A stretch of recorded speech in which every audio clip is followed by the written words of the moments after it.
What's up? Welcome back to Barton and Bud. I'm Barton Simmons with Bud Elliott, and it is Big Ten week. We are adding conferences at a steady clip at this point. We get Big Ten, we get Mountain West.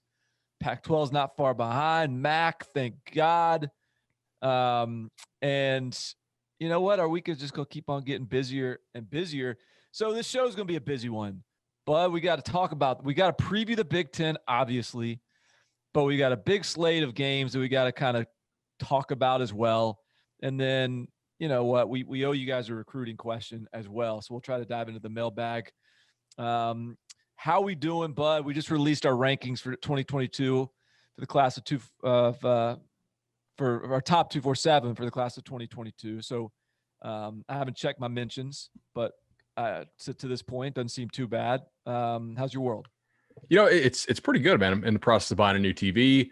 And Barton, I can't imagine that your mentions would be bad on a 2022 because most people don't actually know, who these kids are yet. And more importantly, they really only care about the kid's rating once he's already committed to their school. And there's not that many kids who are committed. So, they're not ready. How that works. It's weird because, hypothetical South Carolina fan can't yell that this kid is underrated or overrated based on where he's committed yet, because what if he actually commits to their school? They have to. Their biases are not yet formed on each player. Yeah, it's crazy to think that the fan might be biased and we might not be, us not being a fan of your school. So yeah, it's going to be, and you know what, I tell you, we talked about it a little bit. I think we may have touched on it, but I think the class of 2022 in particular is going to be really fascinating just because, how limited opportunity to evaluate these guys there has been. No camps, like the off season. The camp season is really a discovery process for the underclassmen as much as it is for the upperclassmen, more so really. And it feels like we're all kind of evaluating the same pool of prospects right now. Whether it's us, the other networks, the schools, feels like everyone's sort of fishing from the same pond right now because there hasn't been enough opportunity to get eyes on a lot of other, on sort of a diverse settings of, and so we'll see if that changes. We'll see how many opportunities there are that are out there for scholarships, because I think that could be a tricky spot as well, given the roster scouts moving forward with some eligibility that's being maintained. So a lot of it's going to be a fascinating year for the class of 22, but we don't have time to talk about that today. I was going to tease an article I have. I was going to tease it. So this is an article I have coming on about with the new transfer rule and the kids being immediately eligible. How is that going to impact your recruiting strategy for 2021? And this is from a recruiting director. He's at a G5, so not a P5, but he's like, I said, hey, how's this going to change your thing? And he's like, well, the information gap is much bigger than normal. And then he said, if it's a borderline kid, I'd rather take a transfer who physically can do it, height, weight, speed. So many of these high school kids are also behind in strength and conditioning.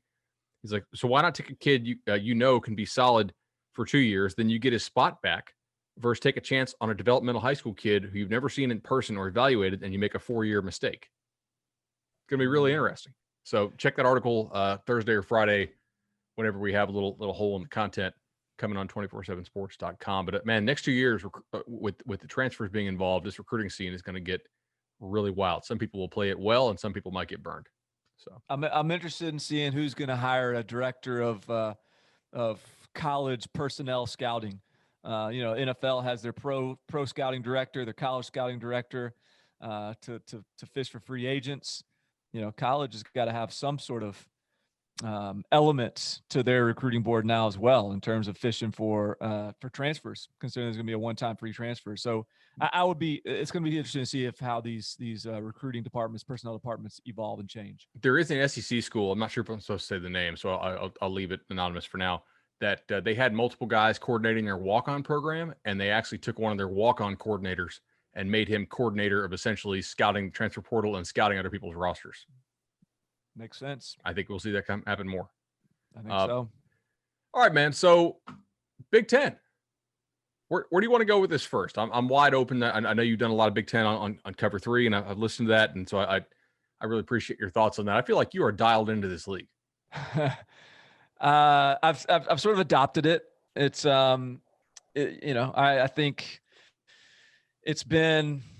And it's been a fun league, I think, to watch evolve over the last couple of years. The way some of the coaching hires have been made, some of the sort of like glimmer of light at the end of the tunnel for Lovie Smith and breaking through the struggles that Nebraska's had and sort of doing the same.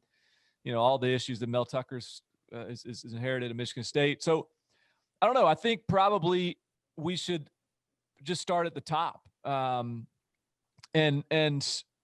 I've said this, I said this on Cover 3. I believe this to be true. I think Ohio State is on a different tier in this conference than everyone else. And that's not a commentary on the Big Ten being average. It's not a commentary on some sort of just like underachieving year. It's a commentary on Ohio State. It's a commentary on them being one of the 3 teams that is just ridiculous in terms of the talent, the way they developed.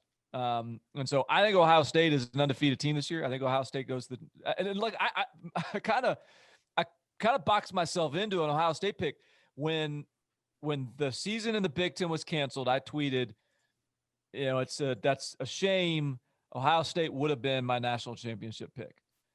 Easy pick to make because they weren't going to play, and you could always go back and claim you would have been right. Now they're back in the mix, and I'm going to stick with it. Like, I think that this is the best team in college football. I think Justin Fields has a chance to develop into a guy that can be nipping at Trevor Lawrence's heels, and I think that the personnel – like, it's so interesting. Like, all these teams, it's really important what their returning production looks like and returning starters and all this stuff. Ohio State, just like Alabama and just like Clemson, though maybe to a little bit lesser degree of Clemson, but certainly like Alabama, like, throw that stuff out the window. They've got plenty of 5-star freshmen and sophomores that are waiting for their turn, just absolutely chomping at the bit, clawing to get on the field.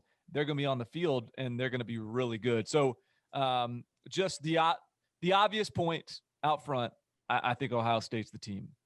I mean, what's your question on Ohio State? Defensive line, maybe, and yet, like, you and I as recruiting guys, we know a lot of these names that that they've had. Now, Haskell Garrett, we'll see if he plays this year, but I mean, it's rare that you look in Vegas and you see a team is actually like better than even money to go undefeated.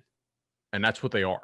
Like, Ohio State is literally, better than even money to go undefeated and win the Big Ten. And if they do so, they will certainly be in the college football playoff. I mean, you have just up and down the lineup, they have freaks, man. I mean, the receiver wise, I don't think they're where Bama is, but they're still one of the top 3 or 4 receiver rooms in the country. I believe it. I think your offensive line is going to be really good since Wyatt Davis opted back in. And you've got a lot of really good players. Who is Marcel Harris's brother? Different last name, the DB there. At Ohio State? Yeah. Gosh, I forgot his name now. I don't know. Do they have is it Seven Banks? Yeah, Seven Banks. Yeah. I didn't realize he was Marcel Harris's brother. Yeah. Brother or cousin. I should know this. They're both Florida kids. So anyway, like, I listened to the Bucknuts Morning 5 podcast, which is our huge Ohio State pod, and they had a guest on who almost all his predictions seemed very reasonable to me, and they were doing bold predictions, and most of the bold ones seemed reasonable, and I forgot the guy's name, and he says, all right, I predict that Ohio State will win every Big Ten game by 2 touchdowns or more. And the co-host challenges him and says, oh, to be bold, I really think you should say 3 touchdowns or more. Like, is that the level of team we're looking at here? I mean, that is crazy. It also says some stuff, I think, about the other teams in the league who may not be totally on up cycles or who, if they are on an up cycle, may not be quite there yet to where they can really challenge for that league title, which is it just me or are you a little bit less up on Penn State this year as far as your attitude about them than you were maybe 3-4 months ago? Are you saying you have observed my rhetoric and you feel like it's less confident? Or are you just saying that you might be less confident? I think I am. And maybe it's just me, but like maybe it's you too. No Micah Parsons, the stud linebacker, do-it-all guy they have on defense, who I think is a real difference maker for them. Journey Brown is now out with an undisclosed medical condition. I just feel like there is a gap between Penn State and Ohio State recruiting wise, and you can't lose some of your better players. I love Noah Cain and his effectiveness there as far as like a down-to-down success rate guy for that Penn State offense, but he's not a real explosive rusher, and honestly never has been. When he was at IMG with Trey Sanders, it was always, all right, Sanders is the guy hitting the long runs, and Noah Cain's the dude who's kind of sneakily more effective on a down-to-down basis. I don't. Can you challenge Ohio State if you don't have Parsons and Journey Brown? Well, I mean, the encouraging point to make that in favor of that is Penn State has challenged Ohio State pretty much every year recently. Let me see. I'm just pulling up their games. 17-28 last year they lost. 26-27 in 2018. 38-39 in 2017, and then the win was 24-21 in 2016. So, last year was the only game that was within more than one touchdown. So, I mean, James Franklin, I don't want to say he has Ohio State's number. He is equipped to play this team close. And the thing with Penn State that is encouraging, I actually think Ricky Ronnie is a really good coach. I think he's better equipped to be a head coach than a coordinator. Okay. I think he's going to be a really good head coach at Old Dominion, but I don't know that there was any advantage at the coordinator position when Penn State was going up against teams. I think Kirk Shiraka has a chance to improve that offense. Sean Clifford is limited, but I think there's still maybe some more development still to go there for him, that he could be better than last year. The offensive line might be the best offensive line Penn State's had under James Franklin. I think the defense, yes, it loses Micah Parsons, and I don't want to gloss over that, but there's a bunch of other 5 stars that are in that linebacking core.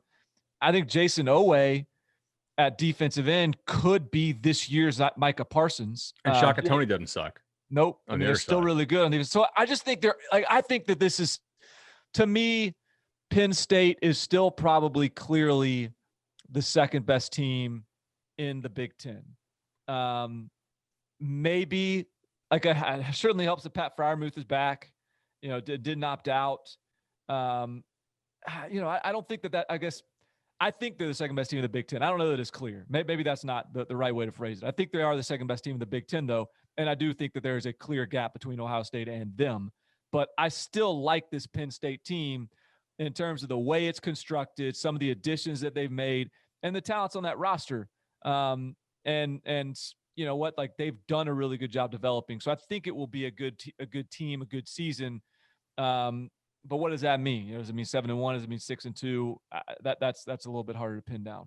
So if I rephrase the statement, not clearly the second best team, but clearly the second best ceiling in the Big Ten, I think that probably captures it, because I could see a situation in which Wisconsin and Penn State play on a similar level. My other real concern with Penn State is this. Kirk Shiraka did such a good job at Minnesota of, honestly, for my taste, he ran the ball too often, right? They plowed the ball onto the line over and over and over again. Their run game really wasn't very efficient. But one thing it did was that you had to come up and load the box against Minnesota consistently, and they created a ton of one-on-one opportunities for those receivers in Rashad Bateman and Tyler Johnson. I think he's going to have a better run game at Penn State, given who the backs are with Noah Cain and Devin Ford. And I think the offensive line will be at least as good as what he had at Minnesota, to be honest. Who are the receivers for Penn State who are going to step up and take advantage of the one-on-one opportunities that Kirk Shiraka creates? I mean, he does a really good job of stressing a defense. They read different guys on these RPOs. I think it's a pretty smart hire by James Franklin, because I don't think he really has a true difference maker at quarterback, or at receiver. So what does he have? Tight end. I think a decent run blocking offensive line, or at least an improved one. I actually liked the hire they made at offensive line coach quite a bit. I think brings some new energy to that room. And, is it a Jahan Dotson? Is it Keandre Lambert, Daniel George, TJ Jones? Who was the guy you were tweeting about the other day? The true freshman. Parker Washington, true freshman starting. I mean, maybe it's him, right? Like maybe it says, hey, we ask you to win one-on-one battles because of how much RPO stuff we're doing here. Can you do that for us? Can you be a difference maker? That's fascinating to me.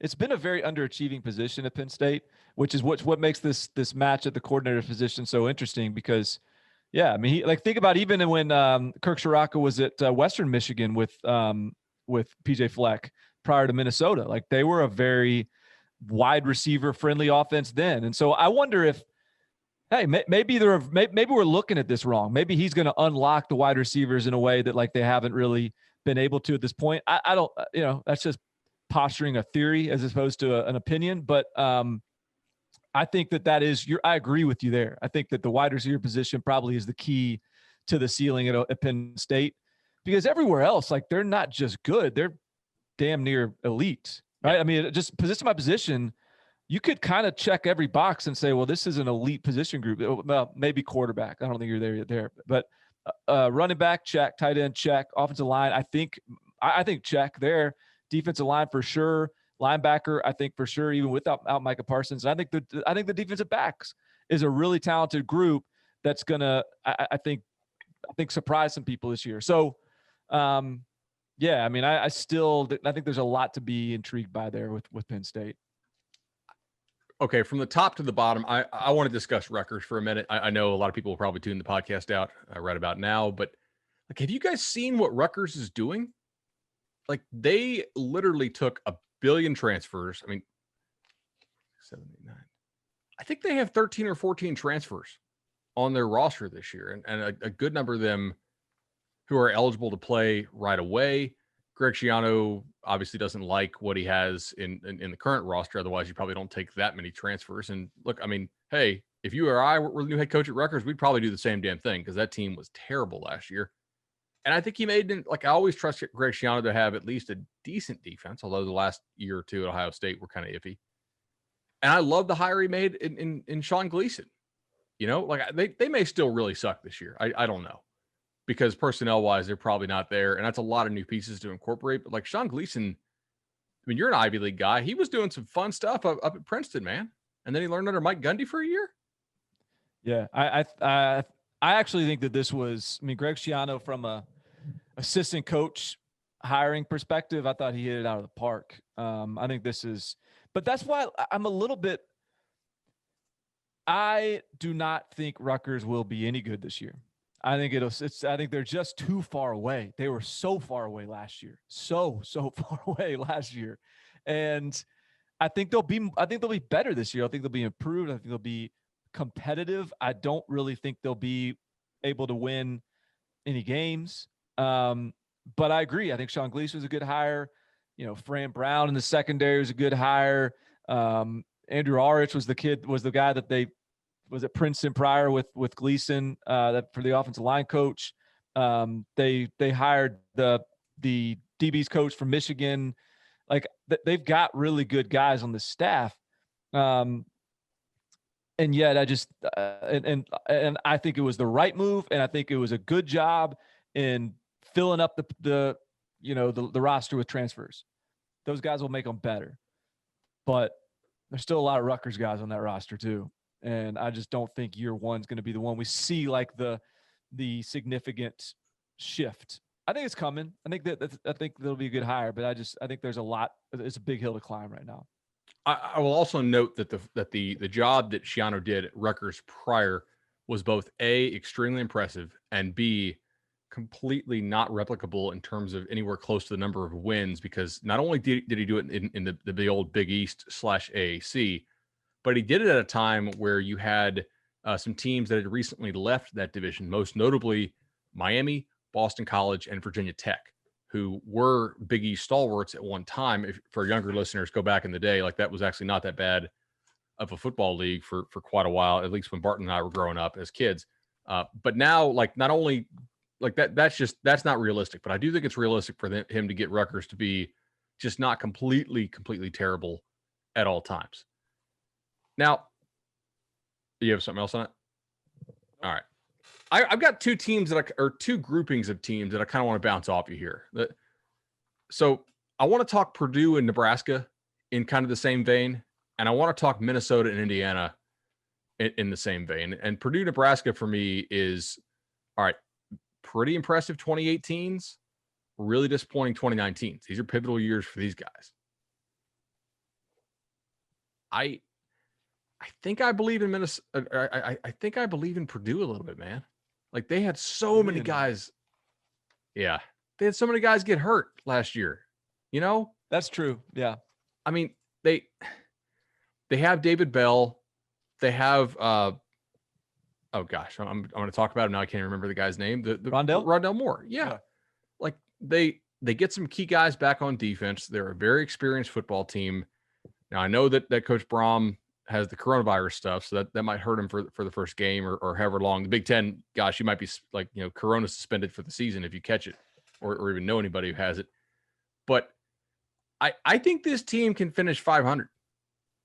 I really think like that's a reasonable goal for them. I think they can score on people, and I think the defense will not be as bad. My main question with them is like their offensive line last year was horrendous, and I wonder if they can be good enough there to bounce back. But I kind of have a little more faith in their bounce back than I do in Nebraska's bounce back. All right, so I'm going to ask you a different question.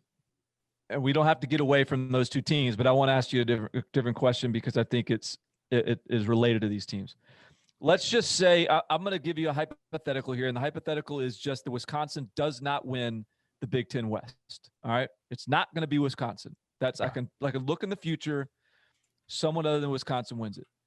Of the other 6 teams in the Big Ten West, how many of them do you think are capable of winning the Big Ten West? How many of them do you think there is a scenario in which they come out on top? How many others? Of the six remaining, how many others? I think 4. Who are you? Okay, I assume you're leaving out Illinois? Yes, because, and we can hit on Illinois here real fast. We don't have to discuss much more. I think Lovie Smith has actually done a pretty damn good job there at Illinois. He's done a really good job in the transfer portal. However, I will note that Illinois lost their entire starting defensive line, which was a major strength of that team last year. And I don't think that they're really equipped to get those same kind of stops like they did on defense last year.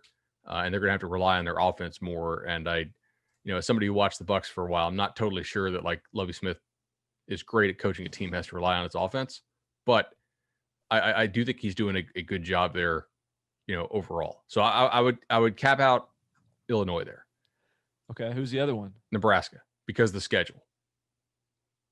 Yeah, you're probably right. I mean, like in looking at these, but isn't the way the Big Ten West, the Big Ten going to operate is you get your division win percentage, and then the tiebreaker is your total win percentage.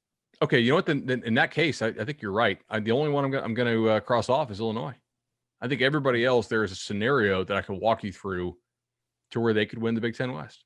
I agree, and I don't even know if I'm ready to throw Illinois out. I think that's a good point on the defensive line, but I do think like they got an experienced quarterback returning. They finally have some continuity on the staff. They've got some confidence coming off of last year. They have some experience. They have some talent. So I'm not trying to talk you into Illinois, but I think that's still a quality team. And like, there's some parity in this division in a really interesting way. And I think Purdue is a great example of that. Like we're sort of programmed to put Purdue at the bottom of the list, but you just sort of start to dig, and you're right. I mean, I think I would like to see a quarterback I can be confident in at Purdue. I don't know that's happened necessarily. But at the skill spots, they're as good as anyone in the league. I mean, David Bell and Rondell Moore, they're starting just about everywhere except for maybe Ohio State. If you put them on Penn State, you feeling better or worse about Penn State? Much better, right? Yeah. You're talking about Penn State so I agree with you. I think Nebraska would be a little more of a blind bet, which is kind of strange to say, but I feel like there's more concrete reason for optimism with Purdue having that kind of cycle up year than Nebraska, because Nebraska, I don't know, like they didn't have quite as many excuses as Purdue had last year with the injury bug. They, I mean, unless you're just going to say Adrian Martinez was kind of banged up all year, and that's an excuse, but I just think he just wasn't that great. And I think the offense could be really good for Nebraska, but I don't know that I have much faith in the defense. And I think even the offense being really good, we're counting on some newcomers like Omar Manning, JUCO transfer receiver, and guys like that to be really, really good. So I think there's a lot of blind faith it takes to pick Nebraska to have a huge breakout season. But that could very well happen. I think that's what's fun about the West this year. Indeed, yeah. And I honestly, like, if we're talking about just West record, I almost like Nebraska over Iowa. Like now that I think about it, because part of the reason I like Iowa is they have a fairly friendly, overall schedule. But the West is, if Wisconsin falters, the West is wide open. Do you think Wisconsin is going to falter? Where's your Wisconsin confidence? Fairly high, because I think Paul Chryst does a good job there. That program knows what it's doing, but like, there are some key guys that they lost. It's not just Quintez Cephas, who was their really lone explosive passing threat last year, and they did not get the ball down the field well last year at all. Like, you could play them largely in a box, and we saw Ohio State do that in the second half of the Big Ten title game. They also lost the best center in college football, if I recall, right? The Remington Trophy winner. They lost their quarterback, Jack Cohn, is out for an indefinite period of time with a foot injury, which makes me wonder if, like, I wasn't reading their practice reports a couple weeks ago close enough to know, was Graham Mertz seriously in contention to take over this job, or does he now have this job solely because of the injury? I was not following it, but I assume that that was not a competition. I thought Jack Cohn asserted himself pretty definitively as their starter, but I guess I don't have verification on that. But ultimately, like, I am going to pick Wisconsin to win this division. I think they're a little bit better team than Minnesota is, but Mertz is an unknown. Talent-wise, I thought he was, largely as talented as most of the guys in that recruiting class that he came out with at the quarterback position. He was a little bit of a tough eval because he played competition in Kansas that wasn't always that good, and multi-sport guy, if I recall, but he did well at the old Army Bowl, right? I thought he set the record for touchdown passes in the game. Yeah, that's that doesn't suck. I had like 5. So are you a believer in the Badgers? I'm a believer in just their consistency. I think that they'll have one of the best defenses in the country, and I think that might be enough for them. I don't think I'm a believer in them winning the division and rolling into Indianapolis 7-1 or 8, or certainly 8-0 or whatever. Like, I feel like this is at least a 2-loss, maybe a 3-loss division champion. Because I don't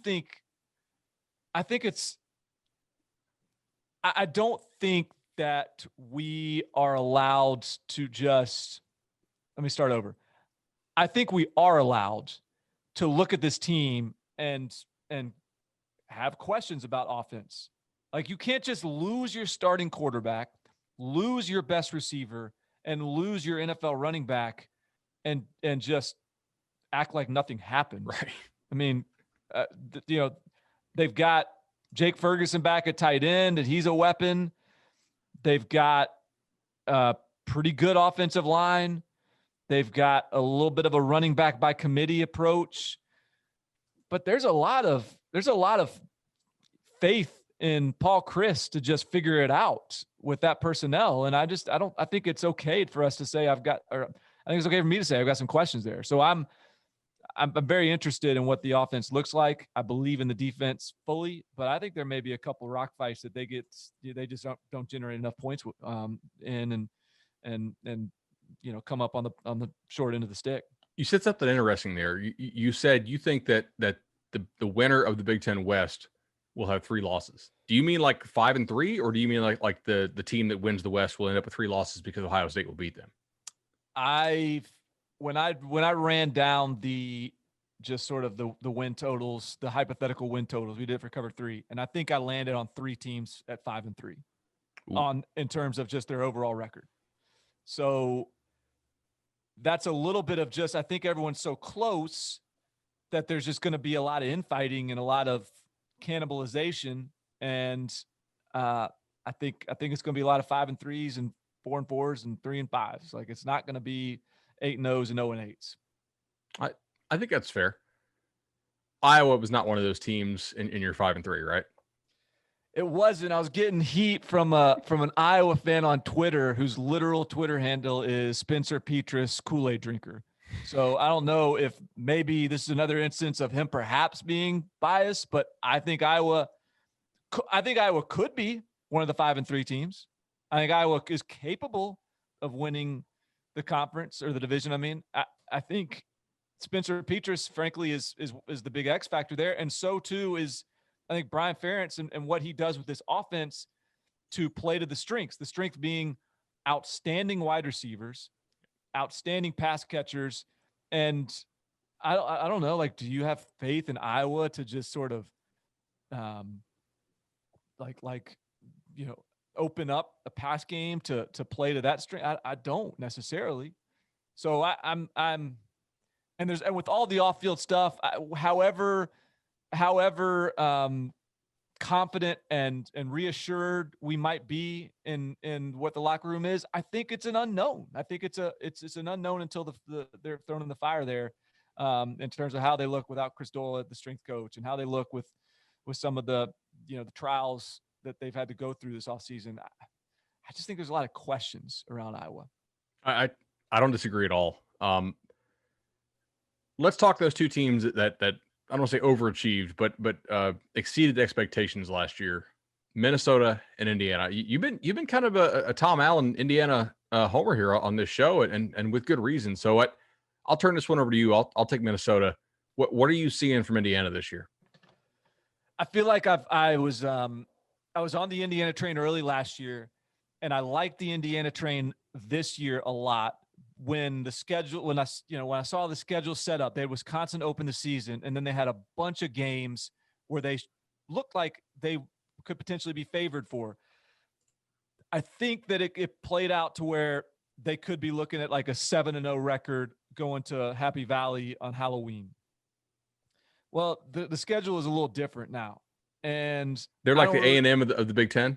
Yeah, like I just don't really like it as much. Okay. And I feel like now they're a little bit less of a sleeper team, a little more mainstream, and I just for whatever reason have a little less confidence in it. Not that I still think they will be the fourth best team in the East, but I'm not ready to put them over Michigan. But I think they're good. Like, this is a really good team, and this is a team that could beat Penn State. Well, I think they play Penn State this weekend. They could flat out win that game. Michael Penix is really good at quarterback. They've got really good wide receivers. They've got a good running back. I think they've got some young offensive linemen that are developing into outstanding high-end offensive linemen. And Tom Allen always has pretty good defenses. So there's just a lot. Like, I think we've talked on the show a lot about the wide receiver talent. They've got the wide receiver talent to run with teams. And they've got the quarterback to beat teams. Like Michael Penix, let's see.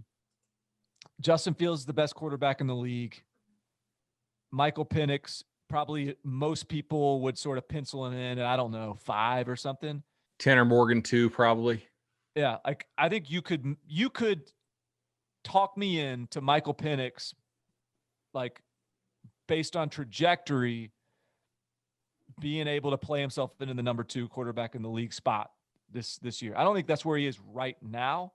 But if you just project out, have a little imagination about this thing, Michael Penix could be the second best quarterback in this league. So that's a lot to like, but I don't know that Indiana's ready quite yet for better than like 4-4 in a Big Ten only slate.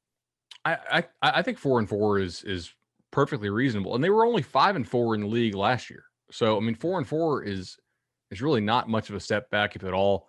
Michael Penix, one cool thing about him, he's your backyard, isn't he? Isn't he a Tampa kid? Yeah, he's a Tampa dude. I believe he was sacked one time in 160 dropbacks last year. That is crazy.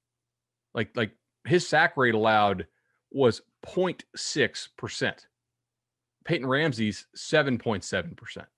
So some of these dudes may not be like amazing athletes, but they just have that knack for just avoiding getting on the ground in terms of sacks. And he, like, I know it's a small sample, 160 dropbacks, but that ain't bad, man. Like that's really, really pretty good. Minnesota, on the other hand, is they're a team that I think last year I caught a lot of flack because I was not buying into them early on because I thought they had a lot of kind of BS wins, right? They had beaten a lot of teams that were using their backup quarterbacks. If I recall, I think Georgia Southern's QB was out. They played Purdue when their quarterback was out. I think Peters was out for Illinois.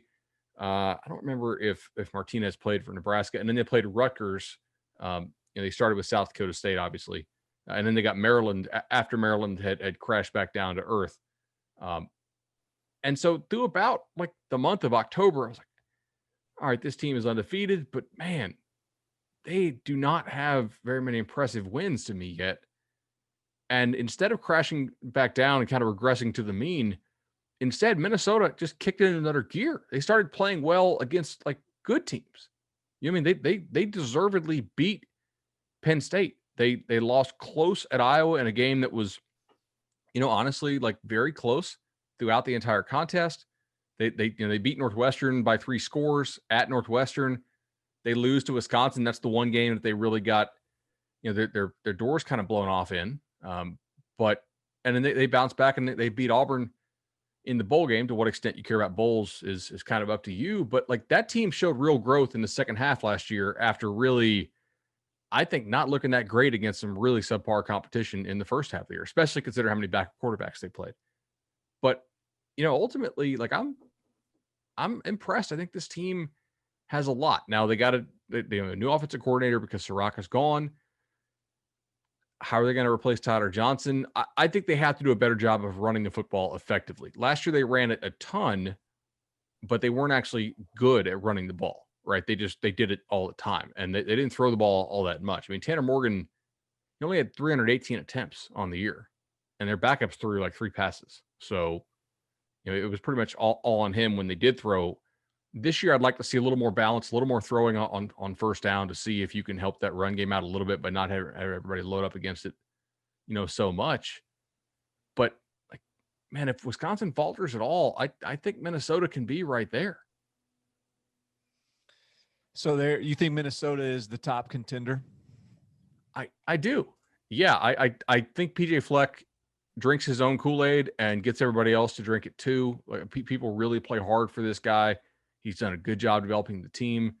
It's kind of now or never for this iteration of the offensive line, right? This was that super young group that was huge, but maybe not that good for a while. Like they need to step up. But I think that they can make some real progress here. Good corner still, I know they lost Winfield, but I mean, ultimately, I think this is a good football team. All right. So when I predict 5-3, I said 5-3 for Wisconsin, 5-3 for Minnesota. I said 5-3 for Northwestern. How you feel about that? You went 5-3 Northwestern? Because I'm kind of a Northwestern stan too this year. You're not that Stanish, huh?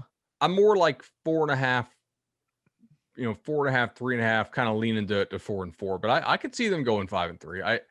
I think 4-4 is a little more likely than 5-3.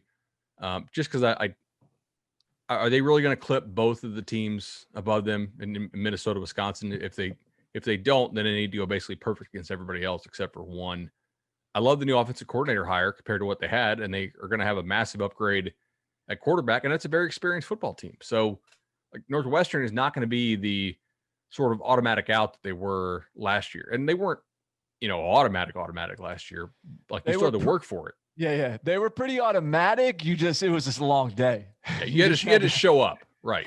You had to show up, and you had to go through some, you had to trudge through the mud a little bit. But it was basically you just had to kind of finish the game. There was no bait and switch. Yeah. At some point a quarterback was going to throw you a pick six, and then you had your win. But No, I think everyone's like, well, I mean, Peyton Ramsey's like Peyton Ramsey isn't some miracle worker, and Mike Bajakian is I think really good offensive coordinator, but he ain't like Lincoln Riley.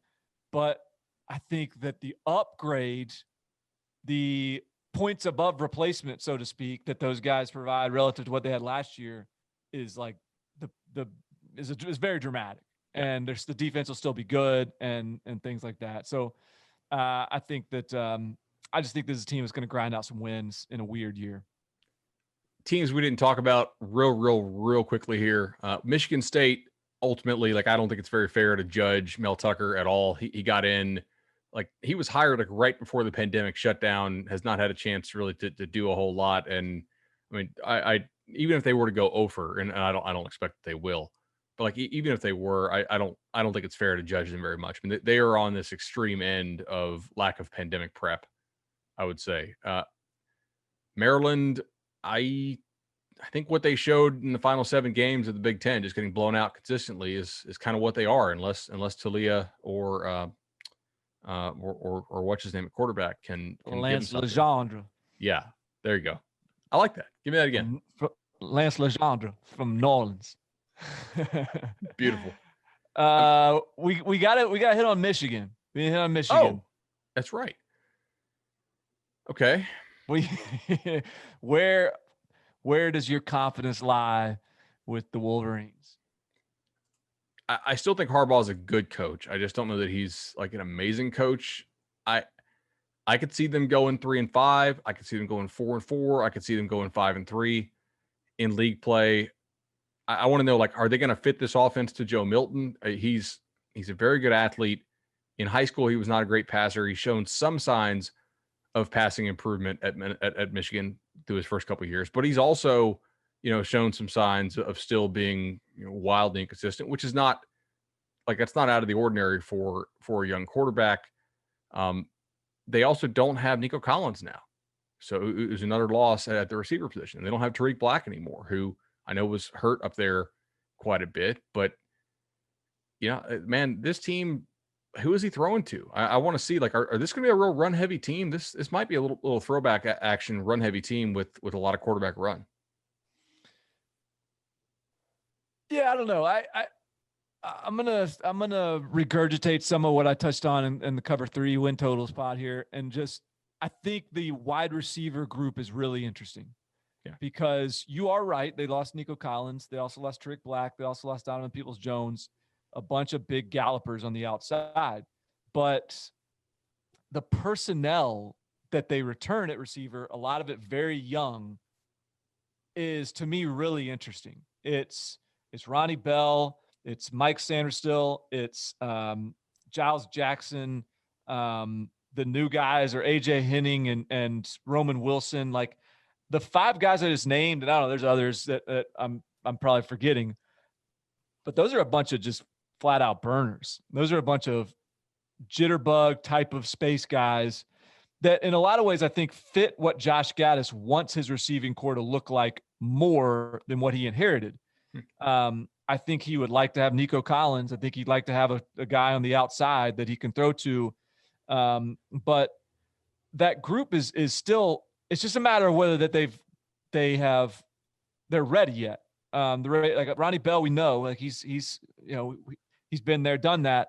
But the rest of this crew, some of that, like, is Josh Gaddis got a great track record developing the wide receiver position, as good as anybody. And how quickly has he gotten those guys ready? I mean, maybe that's his saving grace. Like, maybe he can get that offense activated by tapping into those wide receivers and the guys that he's recruited. So I'm just interested in it. I also think that because it's the quarterback position, offensive line, defense just feels like it doesn't have quite as much on the back back 7 that it's had in recent years. They need Dax Hill to be that guy. Absolutely. Ambry Thomas did not back in. So I have more questions than answers, but I think I have a vision in my head on what really good Michigan looks like on this team. I'm just not confident we see it, but it's within the realm of possibility. I'm down with that. All right, after the ad break, we're going to go no huddle. We're going to talk about some of the biggest games of the weekend. I hope that we hit everybody in the Big Ten. If we didn't, I'm sorry. I'm sure we'll hear about it. Let us know in the Apple Podcast reviews. Give us those 5 stars, and we'll see you all in a second. All right. I don't think we missed anybody, did we? No, we touched on everybody. Yeah. All right, and that was we don't really have to touch on everybody. That was a good discussion, though. I feel like. Yeah, I agree.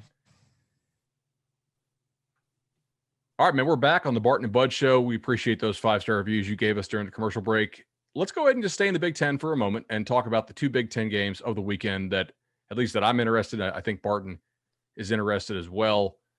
And we can go quickly here because we just literally talked about these teams and their strengths and potential weaknesses. But Michigan at Minnesota. Michigan is a 3-point favorite, 3.5-point favorite, depending on where you look. Am I crazy in thinking that, like, just first glance, this is a little fishy? A little upset worthy? I mean, to steal a phrase, this line stinks, right? Like, why is Michigan, a team that lost more than Minnesota did and was not as good as Minnesota last year, favored at Minnesota? I think because it's Michigan. I think you're going to get name value. Yeah, exactly. Yeah, I mean, I think that you got a quarterback advantage at Minnesota.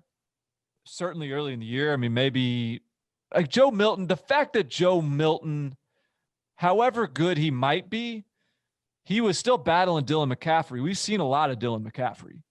I mean, Dylan McCaffrey's fine, but he's not like, if you're a upgrade from what Michigan had last year, you should beat out Dylan McCaffrey. And maybe he was. I mean, I guess he was. I mean, that's why Dylan McCaffrey transferred. I'm just saying, I think we got to figure some stuff out here at Michigan at quarterback, and Minnesota doesn't. So I think in Minnesota defensively, can they hold up with an improved Michigan run game? Will the Michigan run game be improved with, I think their running backs will be better, but their offensive line obviously loses a ton. I don't know, man. This is going to be the most revealing game, I think, of the first week of slate, the first slate in the Big Ten. If Michigan wins this, Wisconsin has some cushion in the West. If Minnesota comes out there and wins this, then we are really on. Like then that Minnesota-Wisconsin game has a very high chance to actually decide, the winner of the West. And if Michigan were to lose this, if Michigan loses this game, it is difficult for me to see a path to anything better than 5-3, and more likely 4-4, I think. So this is a pivotal game right out the gate for these guys. I agree. Penn State at Indiana. We mentioned it briefly.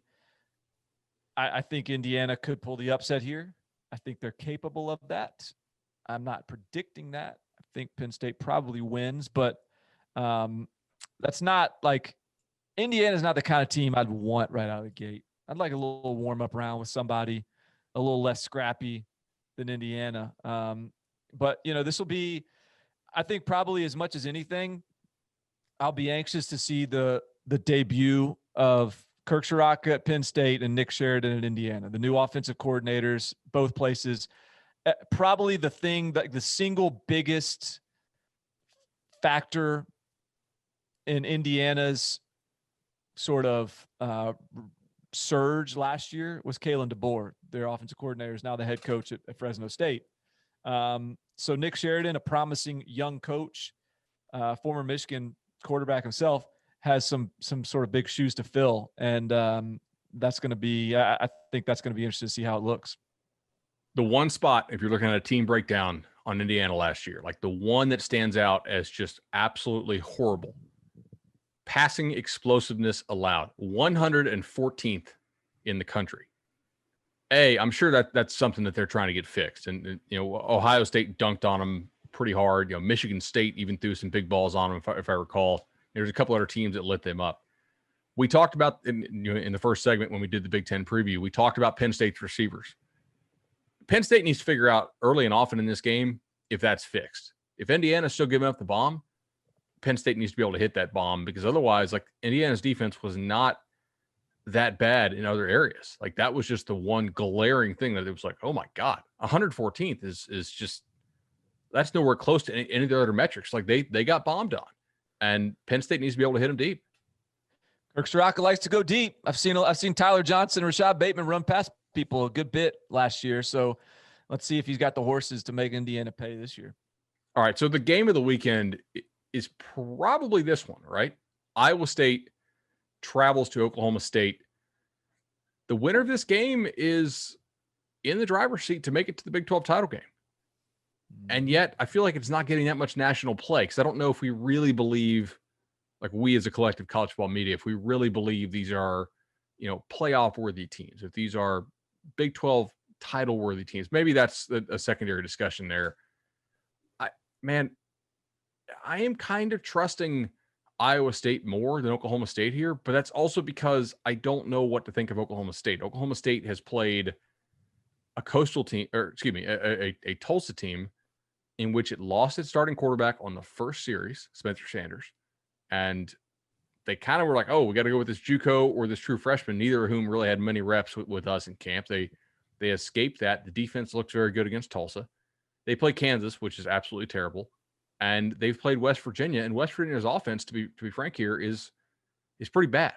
So and they've only played 3 games because they had another one canceled. Like, I don't know what to make of Oklahoma State. There's probably no team that's been playing all year in kind of the national consciousness that I'm relying on my preseason opinions of more than Oklahoma State right now. It could be a rude awakening for Oklahoma State. There's another one. I'm not predicting that, but like when the dust settles on Saturday night, wake up Sunday morning, like would it shock you if we're sitting here and Monday morning quarterbacking that Oklahoma State record to this point and being like, we should have known better, right? I mean, because they really have. You're right. They haven't proven anything, and this coming from the Oklahoma State, fan club president here, but they haven't proven anything. They've beaten a horrible Kansas team. Tulsa's got a pretty good defense, but that's about it. West Virginia can't, so like this defense who's been all, we've all been praising is all we know for sure is it's capable. But like on the flip side, I think we can take the governor off the engine if they win this game, because I think Iowa State's legit. Yeah. Is Iowa State a playoff team? No, probably not. But I mean, that's a legit win. And I think you can call Oklahoma State a legit, you can start to sort of dream about the Big 12 in the playoffs if Oklahoma State wins this game. I'm just giving them a win. They don't have to blow them out. Just survive the Big 12. If you survive the Big 12, you're good. And Iowa State right now could be the second best team in the Big 12. So, I think, flip side, if Iowa State wins, then, I think they're going to lose another one somewhere because that's just what they do. So I still think if Iowa State wins, it's going to be like more of a mess in the Big 12. I still think we have at least a 2-loss champ coming out of the Big 12. And you're probably there's right. Decent chance at a 3-loss Big 12 champ, to be honest. The one thing I want to know, like, what does this offense look like with Spencer Sanders? I think we can safely assume that if he's back in there, it will be at least as good as it was last year, although there are some lingering concerns about the offensive line. And then on the flip side, yes, the defense has not been tested, but at the same time, like, what does an elite defense do against bad offenses? They really abuse them. And Tulsa, 7 points. West Virginia, 13 points. Kansas, 7 points. So it's not like, hey, the defense is playing pretty well. Like, the defense is playing incredible. Yeah. They've just played crap. Yeah. Why don't you give us a little bit of a teaser on why you're all excited about Georgia Southern at Coastal? I'm worried about this, man. Like we are a Coastal Carolina podcast, and I love those guys. It's probably my favorite offense in college football to watch, at least in the G5 level, as far as the design and how they execute it. And it's only going to get better because their quarterback's a true freshman. But in looking at this, man, like this line is climbing. They're kind of becoming a little bit of a trendy team to bet on, and I'm looking, and their run defense sucks. And Georgia Southern runs that triple option, and Georgia Southern's offense is kind of getting better. They put up 41 on UMass, which whatever, dropped 35 on UL Monroe. Georgia Southern's defense is not that bad. especially not since they have guys back from COVID now, which is helpful. Like, I think Coastal, their offense is good. It's going to have to be really good because I do think that Georgia Southern can score here. Yeah, I mean, this is our team. You know, there's no hiding our allegiance lies with Coastal right now. Did you get your shirt yet? No. Have you gotten yours? No. Coastal, what's up, man? It's been a week. All right, so our fandom is sort of on the rocks right now. Let's see if they can survive this week. And you know, if we get a shirt in the mail, then that would make it a lot easier to manage any failed expectations. In the Big 12, elsewhere, you know what? I'm going to go here. Just I want to make sure we don't run out of time here. All right. South Carolina LSU is a game I've got my eye on because it seems like Miles Brennan is not going to play. It seems like LSU is going to have to start a true freshman quarterback, whether that be TJ Finley or Max Johnson, the son of former NFL star Brad Johnson. Neither of those guys, based on what I know, is all that ready for the big stage just yet. South Carolina is playing some decent football. They just got one of their grad transfers eligible, Jalen Brooks, or one of their transfers eligible at wide receiver from Tarleton State. He, I have heard, is like all the way legit, which could help their pass game, their pass offense. You know, like if LSU wins this, if LSU gets beat, man, like things getting dark down there. And, you know, perhaps we should hit this like as we've been recording. You seen this, bud? No. LSU's been hit with like recruiting violations. Oh, wow. Yeah, like Odell Beckham's paying players' parents and stuff. So this is not related to the Our Lady of the Lake thing? The hospital administrator deal? No. I think this is a different deal. So obviously I'm just sort of reading this in real time. Ross Dellinger from Sports Illustrated is the one reporting it. But the 8 scholarships reduction over the next 2 years. 8 scholarships? That's what it looks like. Reduce recruiting visits. Wait, this is over the $2,000 worth of $100 bills at the national championship game? Like I said, I'm learning as it seems that way. But I mean, oh my God. Hey, you want to turn $2,000 into like 2 million? Give them out the national championship game with a bunch of cameras around and lose 8 scholarships in the SEC West. Right. Man, things are going well there, huh? Odell turned into persona non grata there. But my wife is going to be so pissed. It's just another, just kind of another weird fallout from the national championship season that was unbelievable. And here we are sort of plodding through this one with it's been a tough start. And I think South Carolina is capable of beating LSU. And it's just a really interesting game to me. I think South Carolina is also capable. South Carolina is like reasonably competent. They're not good. I'm not even sure they're an average team, but they're like a okay enough team. Auburn did outgain them by like 32% per play. So if you're looking for a reason why is LSU still favored here with the freshman quarterback? It's because if that game is turnover neutral and there is some skill in turnovers, there's also some luck, then Auburn wins it more often than not, given that level of yards per play edge. I mean, if you have a 32% yards per play edge, you're normally winning by 2 or 3 touchdowns, you know? But so South Carolina is not perfect, but man, like it does make you question what state is this LSU program in right now. This is not a game that I will be playing pregame. I'm going to need to watch a couple series, and if I wager on this, it'll be live, most likely. I'm excited to watch that. We also have an anxiety bowl in Ole Miss Auburn. I don't think that either of these teams are actually good, but one of them is at least exciting, and that's Ole Miss.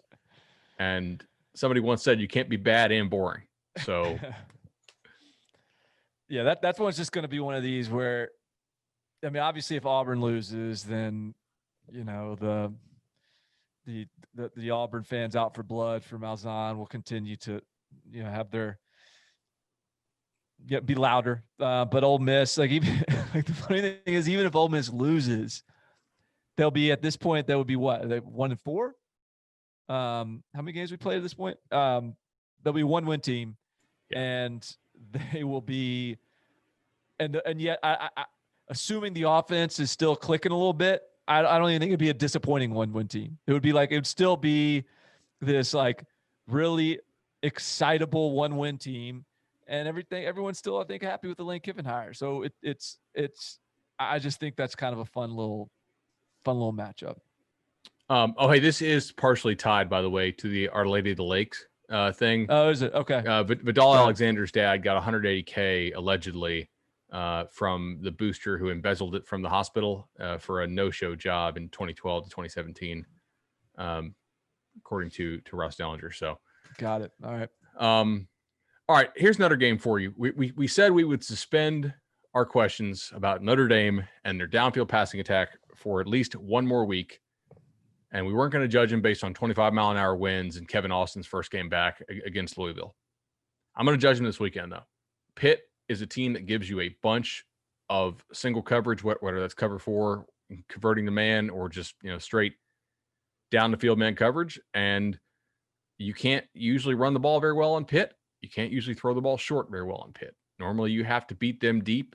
They will give up the explosive play if you can hit it. If you can hit it, you'll win. If you can't, you still might win because Pitt's offense sucks, but it might be a little close and uncomfortable. This is the game. Can Ian Book, can they show me enough to go down the field and hit explosive plays with the passing game down the field? Like that's the only reason I want to watch this game. Otherwise, I'm not really sure it's going to be all that exciting, but I do want to see if they can check it deep. All right. So you say if they can't do that, you're done with them as an ACC title contender, right? Yeah, pretty much. So let me ask you the opposite. What if they can do that? Because last week, and I think you may have been the one that did a good job of adding some context here about how windy it was and how hard it was to throw in that setting last week. So like let's wash away last week's game against Louisville. If they do hit it, if Kevin Austin, now fully healthy a couple weeks in, getting his feet under him, I think Braden Lindsey may be in the starting lineup as well now. Like if they get some big plays, if they, put up 30 on Pitt, are you going to change your opinion in the positive?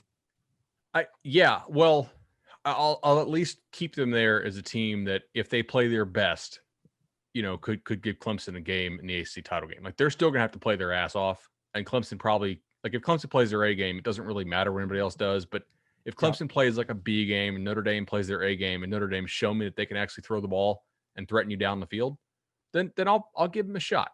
Not a great shot, but just a shot. If you can't throw the ball down the field at some point against these other ACC schools, and this one especially, then I think I'm done with them. All right. One more, and then let's get to the big recruiting question. All right. Oklahoma and TCU. Who's the favorite right now in Vegas to win the Big 12? I know because you told me Oklahoma. And they're like by a pretty good margin over everybody else. So Vegas doesn't really believe in Iowa State, Oklahoma State. But at some point, like you do have to get to the game in order to win it. And this is only a 7-point spread. Right. So like Oklahoma is maybe still the best team in the Big 12. I don't think they are right now. Personally, Iowa State deserved to win them or to beat them in that game. But I think there's a pretty good chance that Oklahoma by year's end could be the best team in the Big 12 if they keep improving and progressing. But they got to win this game, I think, to get to the Big 12 title game, because otherwise they're going to have 3 Big 12 losses? And it's just hard to get in with 3, I think. Yeah, I think so. Yeah, and yet I don't. Do you have? Does that lead you to a hunch on what side of the line is the right side? Not particularly. I'm kicking myself a little bit for not taking this when it opened at like 5 or 5.5. I just, I didn't see a ton of value in that, and I don't really want to come on the other side and bet TCU, because TCU is just really inconsistent. They are, man. That's been a few years now where TCU is just, you don't know week in, week out what you're going to get. Yeah, exactly. So I do like Max Duggan in the sort of like, okay, screw it, Brett Favre, come from behind role. So if they get down big against Oklahoma, I don't love Oklahoma's ability to salt the game away running the football. And I will probably try to jump on TCU. If I can get them like, plus 20 or plus 17.5 live or something like that, then that's going to be attractive, because I think Max Duggan in that role has already shown that he can be pretty good. But pregame, I don't have a huge hunch on it. Are you taking something here? No, I was just curious if your preamble to that game implied that you saw some sort of value in Oklahoma -7. I just think it's interesting because Vegas clearly thinks that they're going to be the best team in the Big 12 by season's end. But I don't know that they are the best team in the Big 12 like right now. They weren't that much better than Texas in that game. And Texas is not great. Right. All right. Let's see. All right. So mailbag question, recruiting thing. Thank you, everyone that's given us a 5-star review. First of all, we really appreciate it. We hope you continue to do it. How's our race with Pate doing right now on the late kick? Let me see here.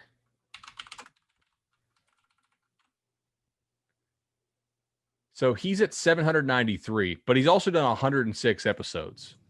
We have done 633 in 40 episodes. All right. So we're kind of like that team that throws the ball, 25 times a game for 310. Pate's throwing for 400, but he's throwing the ball 65 times a game. Like he's like Mike Leach, Texas Tech over here, because he's podcasting so much. We're Coastal Carolina. Yeah. We don't throw much, but it's effective when we do it. Exactly. Right. Let's at least get us to 650 though. Yeah, come on. I can't let that guy pull away. All right, Chris Mack Stan. Oh, this is Chris Mack. Okay, I got it. You discussed teams regressing in the team talent rankings last episode, and my question is about the regression of Louisville. They've dropped in the rankings each of the past 5 years and have an average ranking of 39th. I think many would attribute the consistent drop to the idea that Petrino put no effort into recruiting and at the end of his second stint. So my question is, can Scott Satterfield get Louisville into the top 25 range of the team talent rankings? If so, how does he do it? Ooh, okay. So top 25 is aggressive for Louisville, but yet, like when Charlie Strong was there, he had some nice recruiting wins. Petrino was not a great recruiter. When Court was there, talking about he's now Dennison. Yeah, well, he's back there. Yeah, he went to Oregon. Now he's back. I think he's pretty sharp as far as running recruiting, and I think that Louisville's recruiting will improve. The problem that I see with Louisville is this: teams, like, narrative matters in recruiting somewhat, and last year Louisville was basically like, I think they were a lot better than they were in 2018 because like they weren't being beaten down by their head coach. And that 2018 Cardinals team just up and quit on Petrino 100%. So the improvement that they made last year was really just, I think it was one of buy-in, right?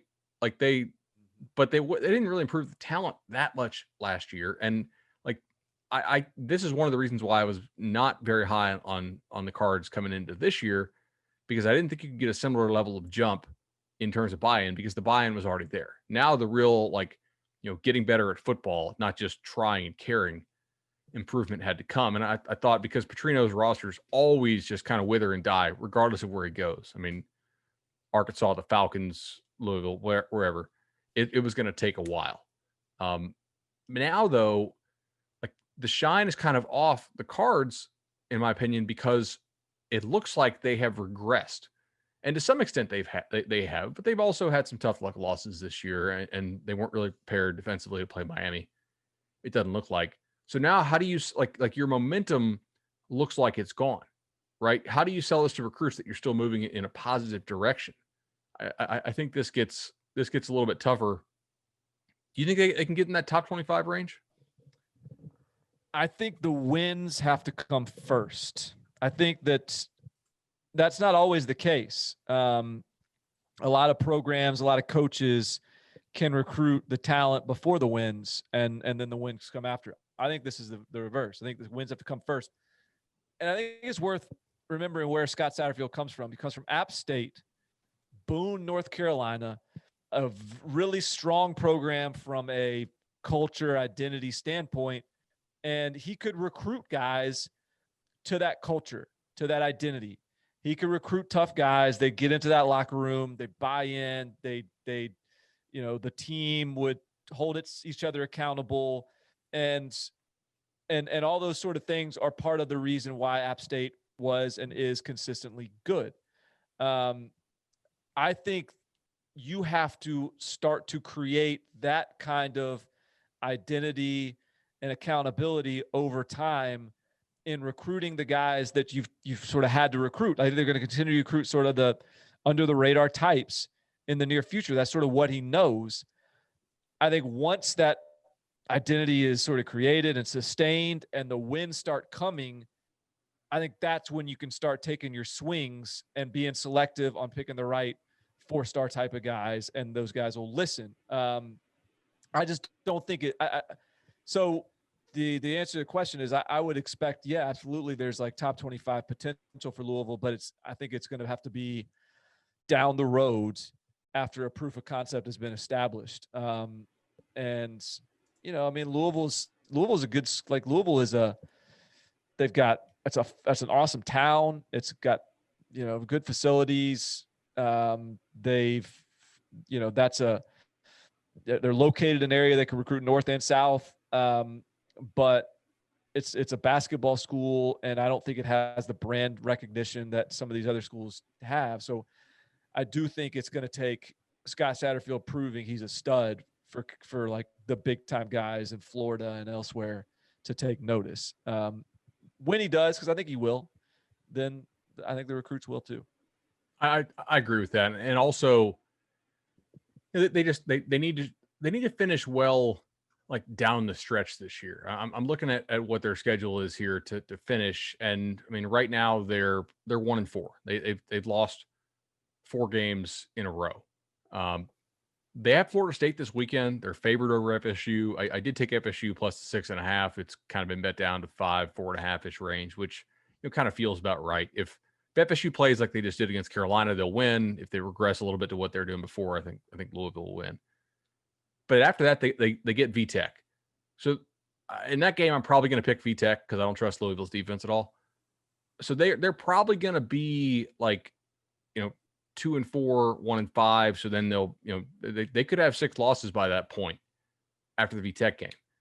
But they do finish with Virginia, Syracuse, Boston College, and Wake Forest. This has always been a front-loaded schedule. And I do think that if I'm a recruiting guy, I can sell this as, hey, look, we had some problems with the virus. We had a weird offseason. If we could go back again, we would do it a little bit differently. Clearly, like we put too much on the defense. They weren't understanding. They blew some assignments. I mean, obviously they're dead last in the nation in explosive plays allowed. So could be an issue there with some busted coverages.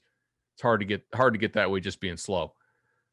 But like there's a really good shot that they could finish 3-1 or 4-0 down the stretch. And if you do so, then you could sell, look, we got it turned around. We're right back on track like we were. And you can start to get some stuff. But you're right. The wins have to come. Louisville's not a team that's going to recruit itself just on name brand. Awesome, man. Yeah. I think we're cashed. We are cashed. Let's get this thing to Tani. Tani, appreciate the awesome edit on this. I think we were pretty clean today, though, which is solid. And yeah, get us those 650 5-star reviews. Drop your questions in there. I think next episode we will probably might go 2 mailbag questions, man. So I'm excited on that. Wow. Doubling up. All right, y'all. Be well.